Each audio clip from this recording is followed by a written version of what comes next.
Mesdames, Messieurs, peuple congolais, je vais ici vous dicter le procès entre moi et Bernard Croissini, vu par la science face aux enjeux des sociétés nouvelles. Post-France-Afrique. Mesdames, Messieurs, peuple congolais, être citoyen, c'est d'abord être informé. Et pourquoi? Parce que l'ignorance est la pire des souffrances. Le savoir et la connaissance libèrent. Être citoyen, c'est agir en permanence pour les causes et que vous, en tant que citoyen, vous les jugez justes, nobles, légitimes, sociétales et voire civilisationnelles nouvelles. Mesdames, Messieurs, peuple congolais, avant le décryptage de ce procès honteux vu par la science face aux enjeux précités,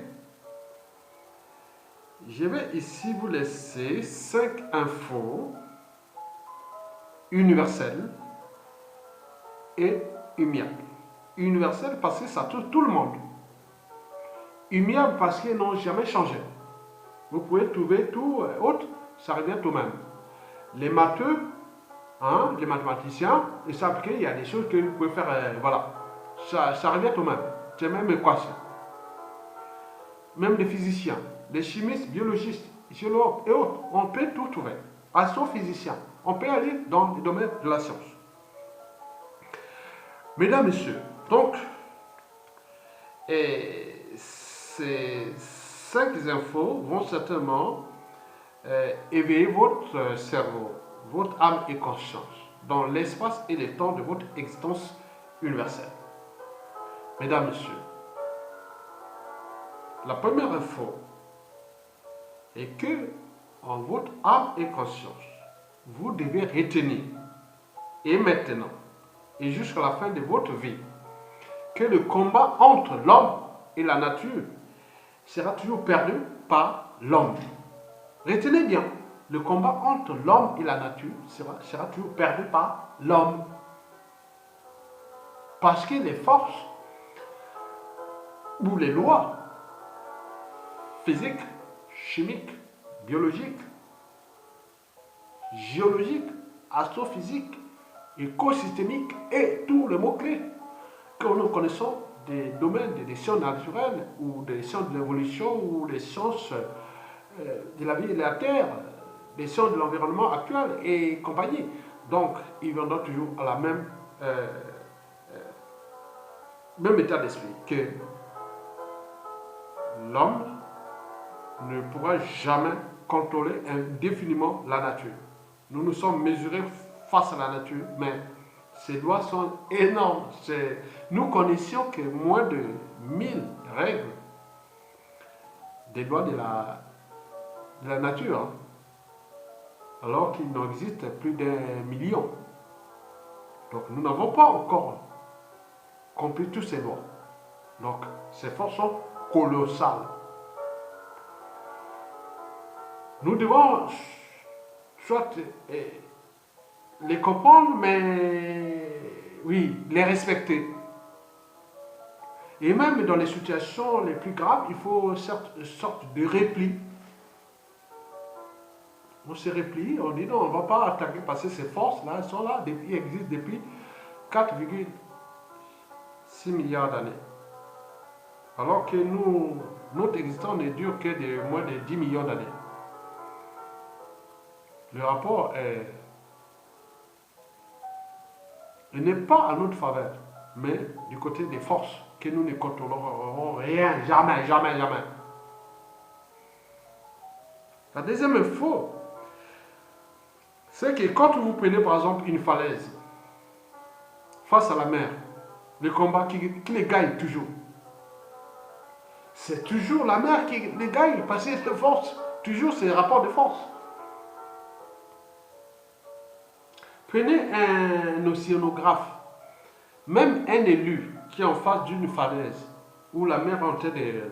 Il va dire, non, non, on peut tout faire, mais la mer va. Donc, il y a des solutions de repli. Parce que les forces là sont comme ça. On ne peut rien. Donc, le combat entre la mer ou l'océan face aux falaises est perdu d'avance par les falaises. La troisième info, c'est que le combat entre l'homme et la science sera certainement perdu par l'homme. Parce que les lois de la science sont quelque part l'interprétation ou l'adaptation des lois des forces de la nature. La vie, la vieillesse et la mort. Vous ne pouvez pas se battre, dire non, à tel point, on voit au niveau cellulaire que je prends une cellule végétale. Je sais qu'il y a les chloroplastes, il y a les noyaux, il y a ceci, et voilà. Une cellule animale, je sais comment une cellule animale. Une cellule sanguine, et je sais une cellule osseuse, voilà. Donc on peut, voilà, on sait que bon, il y a quelque chose, il y a des métastases, il y a des cancers, et il y a plein de... On voit, vous ne pouvez pas lutter contre la science ou la médecine.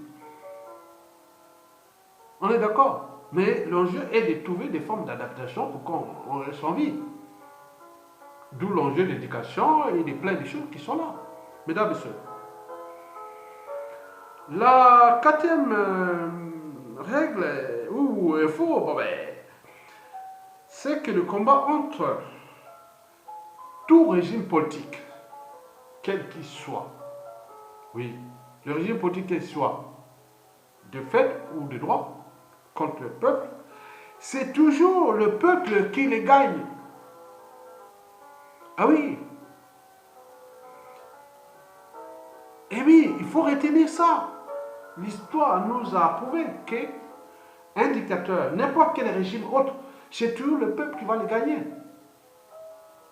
Le peuple est éternel. Le peuple est... Oui, il a toujours raison parce qu'il est nombreux. On ne sait pas qui est qui. Le peuple est toujours là. Donc on ne peut pas mener le combat contre son propre peuple ou ses semblables. C'est peine perdue. Nous avions constaté dans les démocraties. Même quelqu'un commentant que oui, il fait bien ceci, élection, boum, zap. Il arrive à une situation dans une dictature, boum, boum. Et il arrive comme ça, ou des choses comme ça. Donc, c'est pour éveiller votre conscience, mesdames, messieurs. Cinquième info, c'est qu'aucun statut social, ni même des pouvoirs, quels qu'ils soient, ne peut être éternellement au-dessus de la justice du souverain peuple. Cette justice peut être appliquée dans les instances ou autres, ou même par tout ce que vous connaissez. Nul n'est au-dessus de la loi. Bien sûr qu'il y a ceux qui se sont abusés de la loi et autres, mais il arrivera toujours, comme on dit, dans toute chose, à un début et une fin.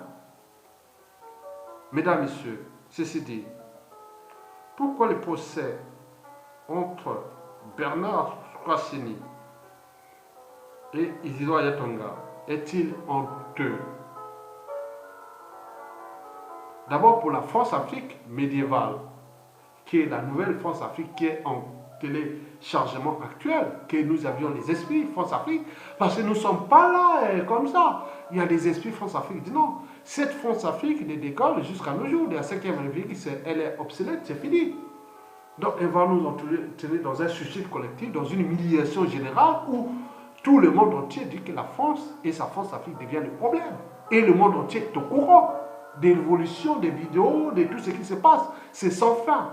Vous allez continuer jusqu'à combien de temps encore à jouer cette France-Afrique du passé, la France-Afrique du Moyen-Âge. Vous savez que les 5 caractéristiques du Moyen-Âge, suffit d'abord la paresse intellectuelle, parce qu'elle est maintenant structurée et organisée en zone France-Afrique, où les étudiants autres n'ont plus d'université ou de centre d'école, tout est détruit. Donc on est en train de tenir toute cette France-Afrique en tenant compte des rapports capital humain, ressources humaines et ressources potentielles et autres. Mais on ne pourrait pas se retrouver là, parce que c'est quelque chose de structure organisée pour que cette France-Afrique rentre dans la paresse intellectuelle. Elle est désormais visible.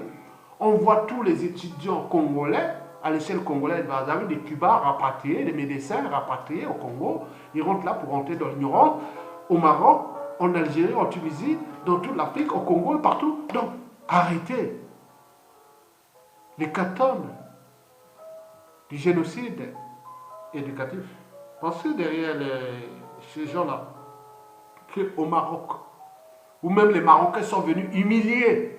Mais c'est des cerveaux, ils ont des raisons, ils ont ceci, ils vont repartir, ils ont sur ça. On n'humilie jamais une matière grise. Partout dans le monde, c'est un conseil. N'humiliez jamais une matière grise. Parce qu'elle peut suturer des processus, des mécaniques complexes pour vous humilier et autres qui peuvent avoir des impacts non seulement diplomatiques, économiques, mais stratégiques. Mesdames, Messieurs, oui, le Moyen-Âge, ce fut aussi l'Inquisition.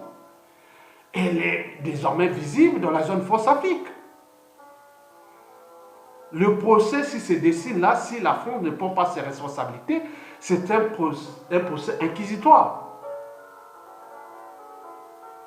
N'oublions pas la justice au Moyen-Âge, parce qu'on condamnait les gens avant d'avoir trouvé la raison.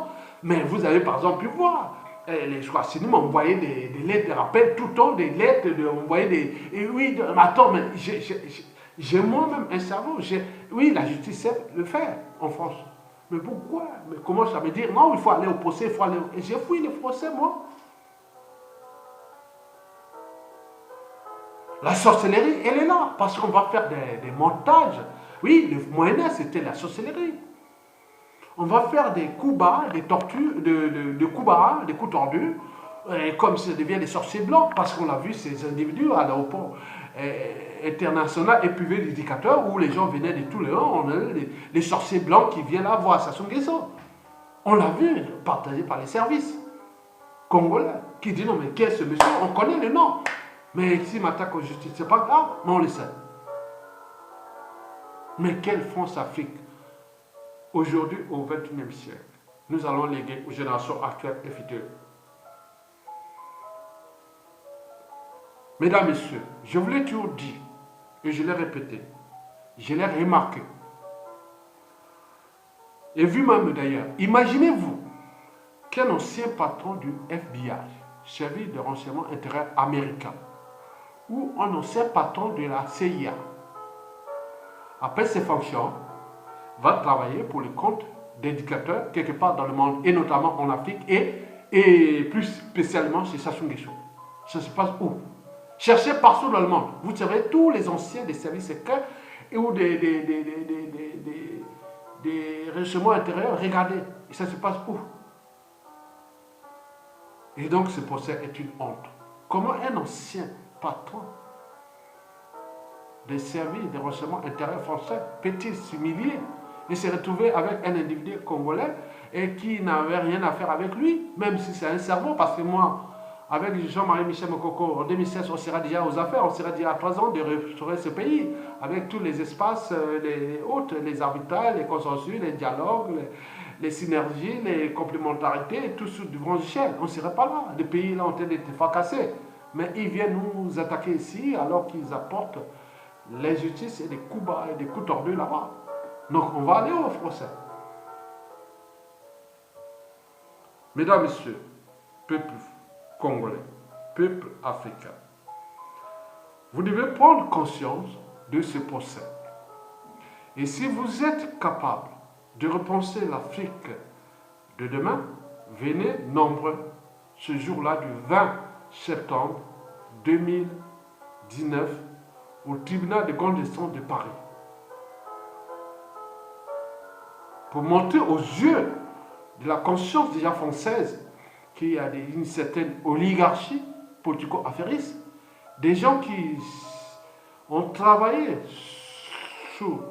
ou qui étaient là, qui travaillaient pour le compte de l'État français, qui, après chaque fois, après leur fonction ou mandat, et se retrouvent pour servir d'éducateurs qui tuent les gens là-bas et qui apportent l'immigration avec les impacts que vous voyez aujourd'hui et que vous connaissez depuis déjà les côtes libyennes et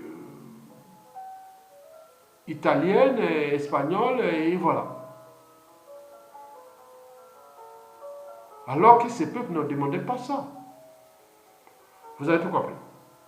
Donc, ce combat ou ce procès honteux est non seulement extensionnel pour ces peuples, mais également civilisationnel. Comment fait-il que les gens qui prennent la France comme les compagnies d'assurance, qui n'ont jamais reçu mandat, qui vont agir là-bas, ils créent des sociétés écrans ou des sociétés autres, où leur magot est placé dans les paradis fiscaux, ils viennent faire, on est dans les crimes organisés, puisqu'il y a eu des tentatives d'assassinat.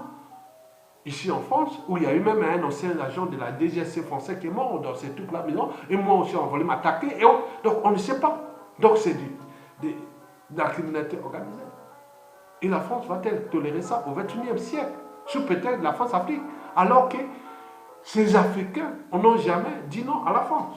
Mais ils sont toujours là pour trouver les mécanismes de sortie d'état de crise et avancer dans des processus qui peuvent être plus ou moins longs et dans le sens d'avancer comme la vie à bicyclette. Pour garder l'équilibre, il faut avancer. Mesdames, Messieurs, ceci dit, donc je reviens à la question posée, que concernant la science, oui, la science peut-elle au service de ce procès honteux? Eh bien oui, mesdames, messieurs, je vous informe que dans la régulation des taux de sucre dans le sang, qu'on appelle glycémie, nous sommes au cœur de l'endocrinologie. C'est un domaine que je connais très bien, parce que je suis issu d'abord biologiste, physiologiste, puis devenu naturaliste, parce que j'ai fait les sciences de la vie et de la terre, puis les sciences de l'évolution et de l'environnement. Donc c'est un domaine que je connais très très bien. Donc je vous informe que dans la régulation des taux de sucre dans le sang, qu'on appelle glycémie, et pour ceux qui ne connaissent pas les médicaments, on parle de diabète, pour ceux qui ont le diabète, voilà.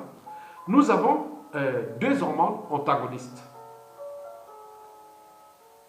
Et une hormone de régulation de ces deux hormones antagonistes. La première hormone antagoniste est l'insuline, qu'on appelle l'hormone hypoglycémiante. Elle a tendance à réduire les taux de sucre dans le sang. Et le risque, c'est que ça peut entraîner l'amaigrissement, le coma et les conséquences qu'on peut avoir. Surtout quand vous avez besoin d'énergie, si on laisse que l'insuline agisse, bon ben, ça peut entraîner des conséquences que vous connaissez. La deuxième hormone, c'est surtout le glycagon. Bon, déjà l'insuline est sécrétée par les îlots de Langerhans sur le pancréas. Et donc nous avons la deuxième hormone qui est le glucagon, qu'on appelle l'hormone hyperglycémiante. L'autre est hypo, abaisse le taux de sucre dans le sang, qui peut créer l'amaigrissement, le coma et autres. Mais il y a l'autre qui s'appelle le glucagon. Le glucagon, c'est l'hormone qu'on appelle l'hormone hyperglycémiante parce qu'elle a tendance à libérer anarchiquement le sucre dans le sang. Et l'insuline a tendance à réduire anarchiquement aussi. Bon, le risque est que les glycagons libèrent anarchiquement le sucre dans le sang, c'est que ça peut entraîner ou provoquer le diabète. Et ces conséquences que nous les connaissions. Et chacun vous, dans la famille, vous connaissez. Entre l'insuline et les glycagons, qui a tort ou qui a raison? C'est là qu'intervient le troisième élément. La somatosatine,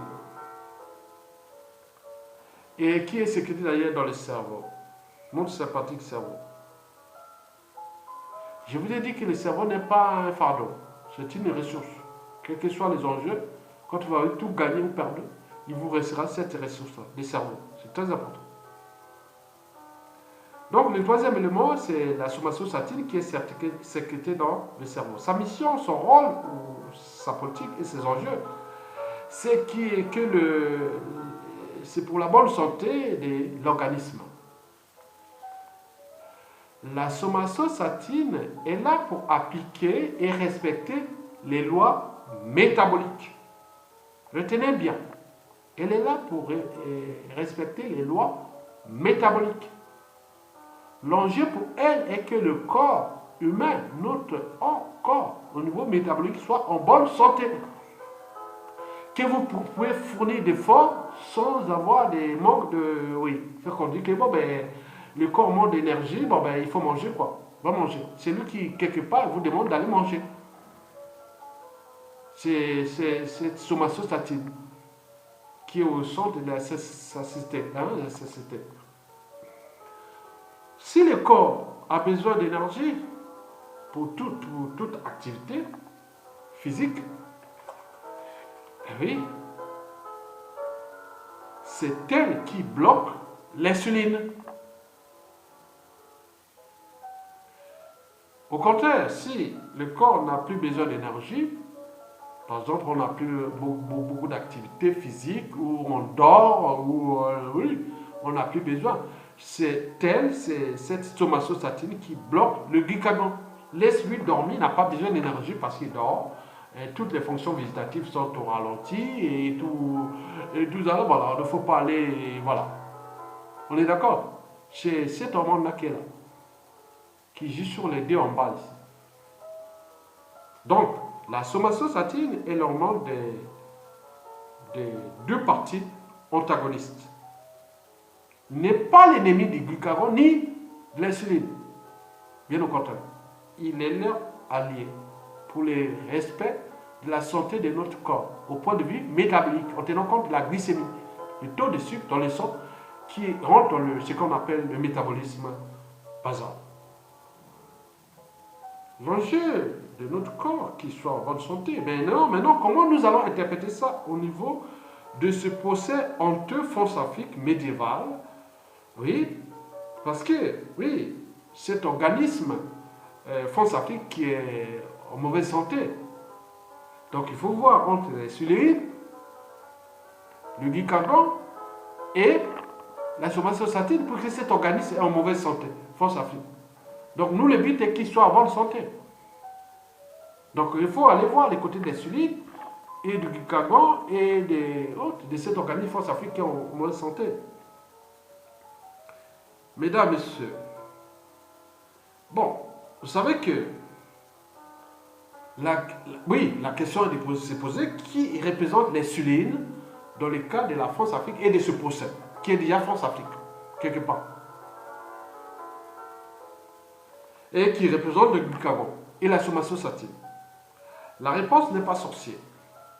L'insuline, quelque part, c'est Ayatonga, moi, plus mes avocats, plus le peuple congolais, plus les Français, qui n'ont jamais compris qu'il y a certains qui vont s'amuser là-bas, faire les affaires là-bas et détruire l'Afrique, et autres qui viennent ici sous le dos de la France, qui n'ont jamais reçu mandat. Donc, l'insuline, c'est moi, Ayatonga, mes avocats, et le peuple français, et la France-Afrique France-Afrique actuelle, et voilà, contre cette oligarchie politico-affairiste française qui ne fait qu'à sa tête, qu'on ne trouve nulle part ailleurs. On n'a jamais vu un ancien patron du FBI ni de la CIA aller travailler pour Sassou. Mais nous, c'est répétitif depuis la 5e République française. Et la France n'est en train de se déclasser. Depuis 30 ans déjà, de la 4e puissance économique mondiale à la 7e. Elle tient encore là. Mais la faute à qui? C'est tout ce système-là que vous allez comprendre pendant ce procès-là. Venez nombreux. Vous allez comprendre. Pour qu'on sorte de on construit un autre paradigme et pour sortir de cet état de crise-là et avancer. Donc l'insuline, oui, l'insuline représente l'avocat de la partie civile. Oui. Vous savez que nous sommes là pour représenter quelque part la partie civile. Oui, c'est ça. Mais le glucagon, c'est tout justement Bernard Sourachini, avec ses affairistes France-Afrique et tout ce monde-là, avocats et tout ça, ils vont être ensemble pour montrer que voilà, la France-Afrique doit continuer comme ça, alors que l'organisme France-Afrique est déjà obsolète, malade et autres. Donc comment réparer cet organisme entre les cellules et les glucagons? C'est là qu'intervient la somatostatine. Mais qui va représenter la somatostatine au procès entre Bernard Sourachini et Ayatonga? Tout justement le juge et l'avocat général. En réalité, la somatostatine du point de vue métabolique, c'est l'avocat général. Mais on va associer au juge. Bien sûr qu'il en âme et conscience et autres, il va appliquer le droit. Le droit, oui, bien sûr, l'avocat général va défendre la société, mais le juge va respecter le droit, oui, intangible, du peuple, des citoyens et de la civilisation. Parce que cette histoire n'est pas encore finie. Ce procès, on ne sait pas. Parce qu'il va manquer un autre élément qui sera dans ce dossier de ce procès, que je ne vous dis pas qu'il y a des affaires qui concernent non seulement celui qui m'a intenté en justice, mais également des éléments du Gabon et aussi du Congo et autres. Donc c'est un projet qui est au secret de la France-Afrique, que vous allez comprendre. Conclusion. La sommation satine est la défend les lois métaboliques. Et l'avocat général, les lois, la société. Mais le juge pourrait être là, je ne sais pas. Il est au cœur de là, au cœur de cette affaire. Et que je ne veux pas vous rentrer en détail. Mesdames, Messieurs, je vous l'ai dit que nous avons d'un côté le Gikago et les civils, désormais antagonistes, qui se battent pour remplir les rôles qui ont été programmés depuis que l'homme, l'humain, le vivant a été créé. Nous les connaissions. Et ces lois sont très anciennes, qui sont toujours là en évolution en fonction de nos habitudes de comportement, de mentalité, d'habitudes, de consommation et autres. Mais ces lois n'ont jamais changé. Ils sont immuables et universels. Mais nous cherchons toujours à comprendre le mécanisme en fonction de ce que nous définissons comme l'intérêt général, la société, la civilisation, les enjeux. Nous sommes dans une planète finie. Je suis un scientifique, biologiste, naturaliste, écologiste convaincu, humaniste, qui a toujours... Oui, la France, pour ceux qui les connaissent, oui, beaucoup me connaissent, ils me respectent, ils viennent me voir et autres. Je connais la France déjà du point de vue géologique, l'histoire de la France. Du sud au nord, de l'est à l'ouest, je connais ça du point de vue... L'Europe d'ailleurs, tout. La civilisation européenne, je la connais. Et les impacts en Afrique avec ce qui s'est passé. Nous sommes là pour humaniser ce monde-là, se transformer pour le monde de demain. Donc, en réalité, s'il y a un conseil à faire, j'aimerais que Bernard Kouassini soit là. Nous allons rentrer au cœur du droit, de l'éthique et de la morale et des enjeux des civilisations nouvelles. Et je serai là pour livrer ce qui je vais interpréter sur les faits, le contexte et les dossiers. Et tout ça en interprétant l'histoire de ce que je viens de vous préciter. Il n'y a pas que ça. En physiologie, on appelle ça des constantes physiologiques. S'il n'y a pas ces constantes physiologiques, vous ne pouvez pas vivre en bonne santé. Donc il y a des facteurs exogènes qui nous attaquent et des facteurs endogènes et autres. Donc on peut l'histoire. Donc nous pouvons aller plus loin dans cette évolution-là. Et venez voir ce procès. Et nous allons rentrer dans l'esprit même du savoir et de la connaissance et des enjeux universels. Parce que nous, ici, dans ce monde de brut, et qui est en déclassement, en tenant compte de ces lois universelles, qui sont celles de la vie, de la création, de l'univers, de là où nous sommes, où nous venons et où nous allons. Bon, bien sûr que ce procès, peut-être il y aura d'autres. Oui, je vous dis que ce procès n'est qu'une première étape. Parce qu'il y aura beaucoup de prévenus qui ne seront pas là.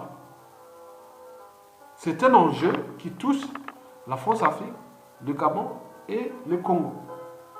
Brazzaville. Et qui même au Gabon, ils pensent que pourquoi nous entraîner dans cette merde. Mais il y a un élément qui n'est pas encore là, qui ne pourra pas être là, au vu de la situation endogène, c'est-à-dire congolaise, qui est déjà dictatoriale, France-Afrique d'un autre temps. Donc, l'enjeu pour nous est de se transformer. Nous avons tout à gagner avec cette France-Afrique. Parce que demain, les blocs francophones contre blocs anglophones, contre blocs, plein de choses. La première barrière est linguistique. Mais pourquoi continuer tout à se souiller pour des conneries, des trucs inutiles et voilà quoi. Donc, qu'est-ce qu'on va faire avec ça? Arrêtez. Cette France-Afrique de merde. nous emmerde, on était tranquille, voilà. Peut plus être tranquille partout. Bon, ben, ça se passe en zone France-Afrique. Mais c'est à vous de prendre votre responsabilité à cette échelle de la France-Afrique. Et à bientôt, mesdames, messieurs, bonbons, à tous ceux qui soutiennent l'esprit et d'ailleurs Tonga, parce que c'est un universaliste. C'est l'esprit de synthèse, de la raison, parce que je suis une histoire de l'humanité, une histoire d'Afrique, une histoire du Congo, mais également une histoire de France. Parce que cette histoire de France, je la connais du point de vue géologique, du point de vue scientifique. Je ne livre pas des choses ici, que ce soit le point de vue de la connaissance, mais également du point de vue de la génétique, ma génétique, et qui sera là. Cette histoire, Aya Tonga, oui, Aya, oui, c'est vrai. J'étais étonné qu'Aya, on le trouve combien d'Aya au Congo, qui est déjà des tribus. On parle de même pas 400 noms d'Aya au Congo. Au Cameroun, on m'a trouvé qu'au Cameroun, il y a 30 noms Aya au Cameroun. En Côte d'Ivoire, on parle de 1000 noms Aya. Dans le monde arabe, on parle de 3000 arabes qui portent le nom Aya. Mais la surprise, c'est le Japon. Plus de 10 000 Aya. Et je n'ai pas des yeux bridés ou autre. Non, il y a même plein de temps. Mais quel est ce nom? Peut-être historiquement, c'était le nom le plus facile, quoi. Aya. Même écrit, ou on peut interpréter Aya. Mais quand les gens commencent plus de métissage, moi j'ai vu ça. On s'est dit que voilà, on est humain. Et c'est merci, on a des consciences qui sont là. Mais combien d'autres noms? On va trouver des noms partout dans le monde. C'est tout simplement la génétique humaine qui se mélange. Et oui, ailleurs, c'était par... oui, on donne le nom.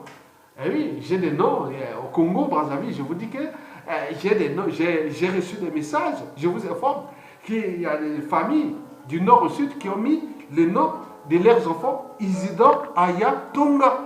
Il y en a plein. Au Congo, Brazzaville, maintenant. Donc, vous avez quoi que c'est les... Non, c'est pas mais... Non, c'est terrible. Vous voyez, en Afrique, on peut... Oui. Isidore, Aya, Tonga. Ils ont mis ça comme ça. C'est leur esprit. Donc, attention, les dangers de la prestation.